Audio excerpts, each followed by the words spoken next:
back, everybody. Welcome back to Words with Wayman. I am your host, Matt Wayman. Very excited to be here, guys. I just got back from Hell Yes Festival last week. A very good time.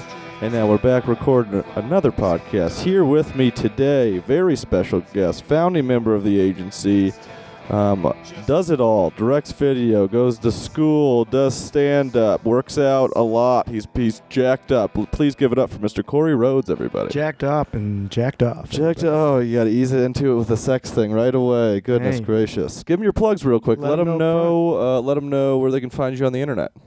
Oh, on the internet? Yeah, on the interwebs. You can follow me at Corey_Rhoads. That's RHOADS. We're going to get you some followers. I brought you on. As you know, this is a creative podcast. I brought you on because you're kind of this new age comic, kind of doing it all, shooting video all the time, going to school, doing stand-up at night.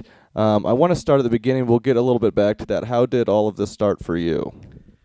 Well, I had a feeling for a long time. I've always been a creative person, and I've always had that in me. And did that start with art or? Yeah, even when I was little, I would write songs, write poems. I even, when I was a teenager, I'd go to the Mercury Cafe and do poems. Denver Cafe up here. Everybody goes through a poetry phase, I feel like. I went through one. I didn't get up there. It seems so cool in school. You're like, this is the good shit. Yeah, I didn't get up there at all, but I definitely wrote poetry for a little bit. We know a comic that has a poetry major. Oh, wow. Who's that? Steve Vanderplug. All right, the Plug. Plug man. But so back to that. So you started off at art, going through that. I feel like a lot of people started art. And then music. You were in a hip-hop band for a little bit, I heard. Well, I did some rapping. Well, this probably sounds ridiculous, but I've been writing raps since the second grade. Yeah, started early. So me and my friend wrote a rap about our triple fat goose jackets. Because we're like, these are some cool jackets. Those are coming back. Those are this season. I saw those on the runway at the fashion shows in the winter. I need to write that down. Triple fat goose. I'm gonna. This is the original one that I have. This is the original song that I got right now. I'm gonna throw it back to first grade. Check it out. That's really fun. Yeah, I think a lot of people go through music. I know I started as a drummer and stuff and got into comedy and other stuff like that later. And really, I'd still love to do something with music. And I think when I do, that'll be something that's really just one of those things you really do for the fun and the love. And you're ready for it. Yeah. And one of those things you can put off. I definitely got out of bands because comedy was a little bit easier just to be able to go up by yourself and get something done as opposed to getting a lot of people together.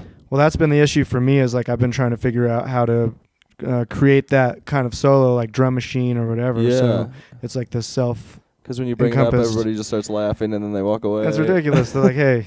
Have some respect. It's my dream, too. I've been writing the Roots regularly about it. Because where did you grow up? Oh, no. I grew up South Denver, Louisiana, and Federal-ish, So I don't really know what it's like now, but it was a pretty Latin and Native American neighborhood. Went to school at Forest Elementary. Yeah. For those of you Denverites who've been around, Denver. Coons Miller Middle School. Watch out. Hey, that's Kun. Whoa. It's a person. I have a feeling that person probably was a racist, though. Of course.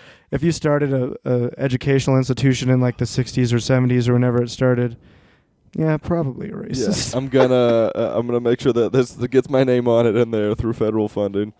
No, that's funny. So so you grew up, and was it necessarily encouraged when you were younger? Did you have people pushing you towards music, or Well, yeah, my good buddy Matt Borowski and Ivan Lopez, we used to write a bunch of stuff and record. His dad, Matt's dad, had a recording studio, so we'd goof off in there, do freestyle raps. We went to some kind of, basically it's this open mic battle of the bands thing for rappers once. No when way. We were 14, but it was just a group went up and performed their song, and we went up and performed our song.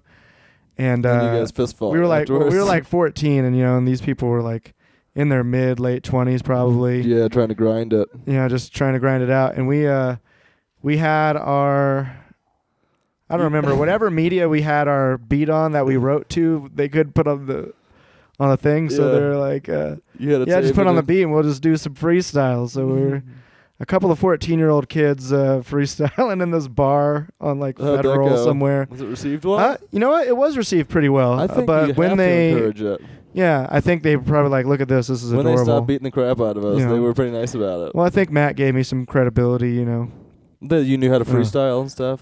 Yeah, I think, you know, I was like the one white guy of the two. Yeah. So, I don't know. It was kind of weird. It was I'm like sure intimidating, but we did it and people liked it. We didn't win because it was like those people not only brought their friends, but they had their CD didn't blow a polished. I mean, I'm sure it was garbage, whatever they were doing.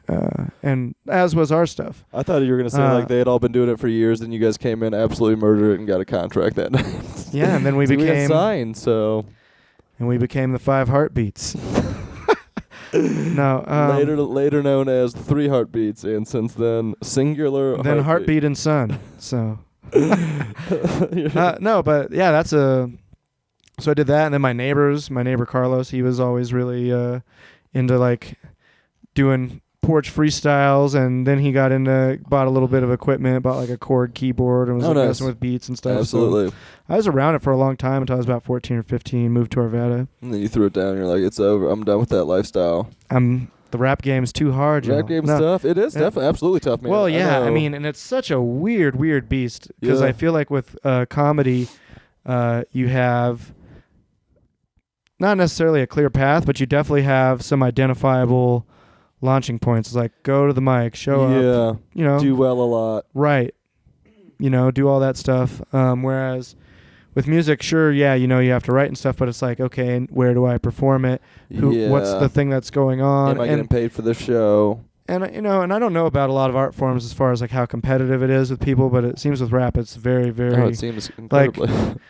Yeah, and it's like, you know, it's just not me. And also a lot of beefs. It seems like a lot of beefs. And I think for a long time, when I was like just an immature kid and I didn't know what I wanted to talk about, I was at least self-aware enough to know that, like, I didn't know how I could talk about what to talk about in a way that I could take myself seriously, like with that art form.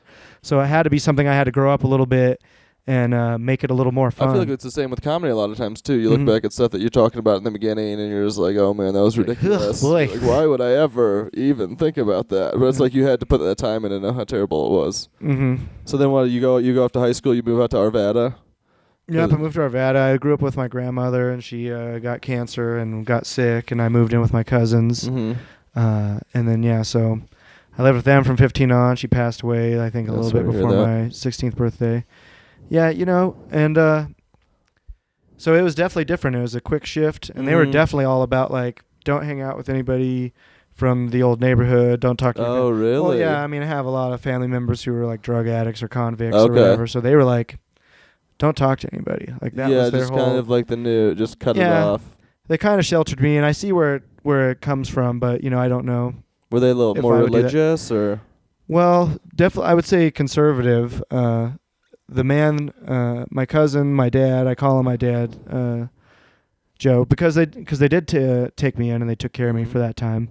But yeah, I mean, he definitely leans, you know, pretty hard right, conservative and things like that. So probably from stuff that he's seen in his past too, I'm sure. Oh yeah, exactly. You know, he grew up rough too, and that's just how it goes. Mm-hmm. It's kind of one of those things where you look back and don't want to see that again or be surrounded. But if I'm being honest, I mean, just the world of chaos, or, you know, however all these things fell into place, like, you know, combining my upbringing with combining kind of the different phases in my life, like this middle phase where I was living with my cousins. That was the right time for me to kind of get away from all of it, because there was a lot of negativity. I remember I just even walked into the house like a couple of weeks later, and I was just like, there's just like this, you know, and that just had to do with, you know, probably a lot of the hurt with, like, my grandma getting sick and everybody. Of course, bad memories. A lot of family came around, and of course, you know, now, I mean, if they weren't doing drugs before, like, it's like now they're doing it, you know. So, yeah, I got away from all of that, which really gave me, I got lucky because, look at you now, dude, you're flying. Well, I'm not incarcerated. Yeah, that's... You know, And that, oh man, I don't have the build for prison. I mean, think. you are 2 packs of cigarettes at best in there. And I have a this blanket, dumb clover tattoo on my arm that I found. I almost hurt my In a neck right tattoo there. I almost magazine. pulled my neck out, just like an intense, Laughing hard at that. one laugh. Just that clover tat. It's like, you definitely can't. Don't go to prison with that. No, one. man, you gotta get that. I need to get that covered up. I'll pay you some cash. I'll throw some cash in before you go to jail if that ever happens. Start an Get that covered Indiegogo. up. It's gonna be an $800 cover up, and that needs to happen because there's. Oh, that's so funny. But yeah, I mean, I think that is a good. That was an opportunity for you to just get out at one point, and not have to like look back and have it, holding on to you at it by any means, because you're physically not there. Mm-hmm. So now it's high school. So yeah, now it's high school. Did you come in hot as the new kid? I had a quiet freshman. I was only there. Well, so I was going to this charter school, and that was really fun. Like I almost got expelled. Being too real. In middle school for being an idiot. Yeah, I was an angry kid. I remember I threw a chair across the room or something, and it happens. I was just defiant, and I was always snapping back and cutting up. It was weird because all the teachers hated me, but all the office staff like loved me. Because you were a sweet pea, you just didn't like. Oh, I'd get I'd get in the office and I'd be like, have some jokes. I guess I just knew how to play the game. I mean, I didn't even know there was a game to play. It just came so natural to be like, okay, these are the people you definitely don't want to piss off. It's like I kind of knew my limits of like who could I fuck with. I don't know. So you got to learn that early. Yeah, it was dumb. But so I almost got expelled, but then I went to PS1 charter school that's at the old Rocky Mountain Banknote building right across the street from West High School. Nice. And that was really helpful too, because that was just a completely different style of learning and stuff. And that was more kind of why they didn't expel me in 8th grade, is like they kind of led me down this like, you should try this. And it was just like all the teachers you knew like on a first name basis, and it was just like smaller classes and all this stuff. And that was like when I really learned to like love teachers and respect the profession of teaching. And I feel horrible about being such a little dick. Sometimes, man. I think that started about probably 4th or 5th grade. I don't know. That is why you have that appreciation, because you know how much of a little shit you were, and that you do feel bad for it. And hopefully maybe you apologize to them some days. I'm sorry, but be like, it hey, happens. You guys all deserve. We'll agree you guys were blowing it too. A warm handshake. You guys were probably blowing it, but you were trying. You were trying. Everybody was trying. Aren't we all blowing it just a little bit? But once I moved to Arvada, that was another part of the whole cleansing of like, okay, let's not have you, connect